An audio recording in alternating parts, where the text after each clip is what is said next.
Electronics সামগ্রী প্রস্তুতকারক ও বিশ্বের দ্বিতীয় বৃহত্তম স্মার্টফোন প্রস্তুতকারক প্রতিষ্ঠান শাওমি এবার বাজারে নিয়ে এলো ক্ষুদ্রাকৃতির কম্পিউটার। আনুষ্ঠানিকভাবে কম্পিউটারটি বাজারে প্রবেশ করেছে। শাওমির এই মিনি পিসির দৈর্ঘ্য মাত্র 11 সেন্টিমিটার। তো হ্যালো বন্ধুরা, কেমন আছেন আপনারা সবাই? রবিন আকন্দ 360 চ্যানেলে আপনাদের সবাইকে স্বাগতম। শাওমিকে সবাই মূলত স্মার্টফোন প্রস্তুতকারক প্রতিষ্ঠান হিসেবে চিনলেও ক্রমেই কোম্পানিটি দৈনন্দিন জীবনের ব্যবহারযোগ্য নানাবিধ পণ্য তৈরি করছে। এর ধারাবাহিকতায় বাজারে নিয়ে এলো মিনি পিসি। ডিজাইনের দিকে তাকালে লক্ষ্য করা যাবে মিনি পিসি ইন্টেল, এনইউসি এবং অ্যাপল টিভির নকশার প্রভাব রয়েছে।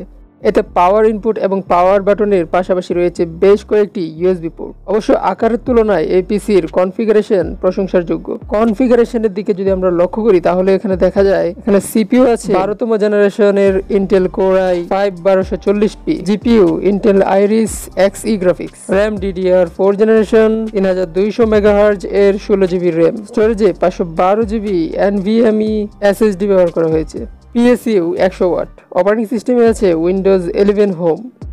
শাওমির মিনি পিসির বাজার মূল্য ধরা হয়েছে $530, বাংলাদেশি মুদ্রায় প্রায় 54,000 টাকা। তো শাওমির মিনি পিসিটি আপনার কাছে কেমন লেগেছে তা কমেন্ট করে জানাতে পারেন। ভিডিওটি ভালো লাগলে একটি লাইক দিবেন, শেয়ার করবেন আপনার বন্ধুদের মাঝে। কোনো প্রকার প্রশ্ন থাকলে তাও কমেন্ট করে জানাতে পারেন। দেখা হবে পরবর্তী ভিডিওতে।